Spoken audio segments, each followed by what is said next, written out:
Our current infrastructure cannot sustain our current population and needs reinvestment, but we also need new infrastructure to sustain the future growth in the Macarthur region.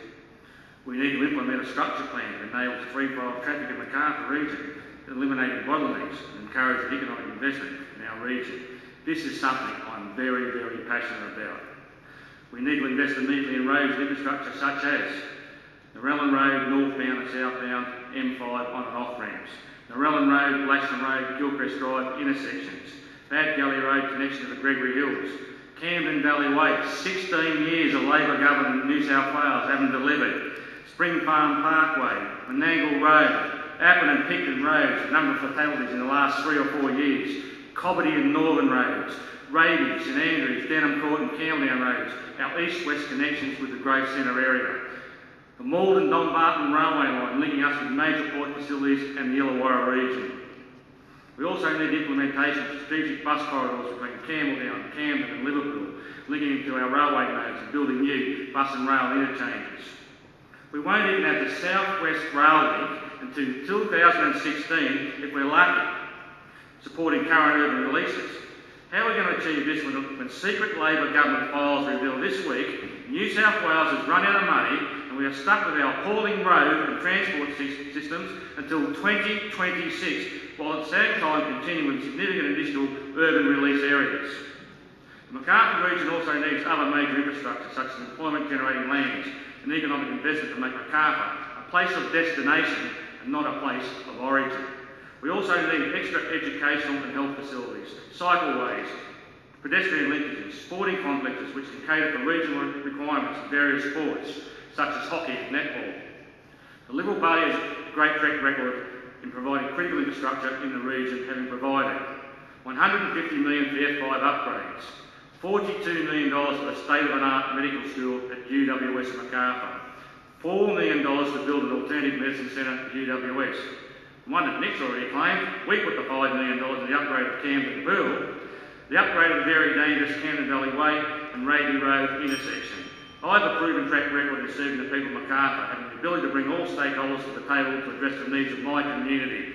I've delivered many needed infrastructure projects and community facilities over the past 17 years. I will not rest on my laurels and I'll continue to deliver good outcomes for the people of Macarthur.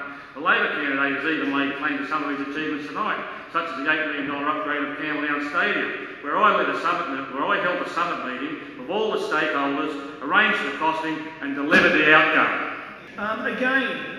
The government's commitment to deliver world-class infrastructure is not limited to Australian schools. Community infrastructure investment is a key component of the Australian government's $42 billion nation-building economic stimulus plan. Now, $800 million has been allocated to the regional and local community infrastructure program.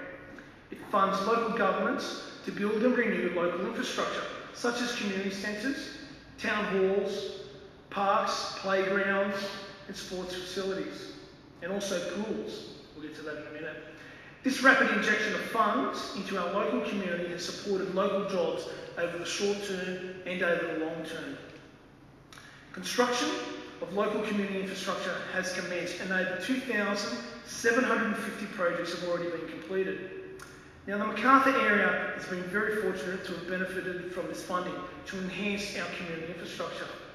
Again, the Deputy Prime Minister, Julia Gillard, and I recently inspected the work on the upgrade of Camden Pool, a project that I did support, a project that is now undergoing thanks to a $5 million grant from the federal government. Now, our community deserves world-class facilities, and that's what we're getting with this pool.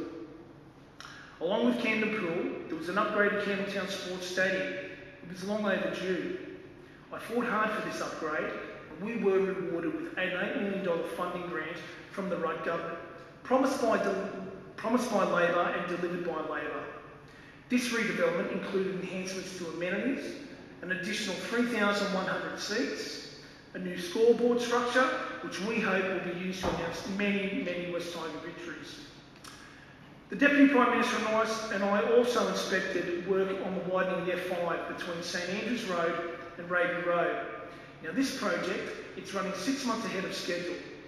Widening the F5, an already outstanding piece of infrastructure, will reduce travel times and improve safety for all of us within the Macarthur region. The 2010-2011 budget continues delivering the most significant infrastructure package in Australia's history, delivering long-term infrastructure for the future right across the nation.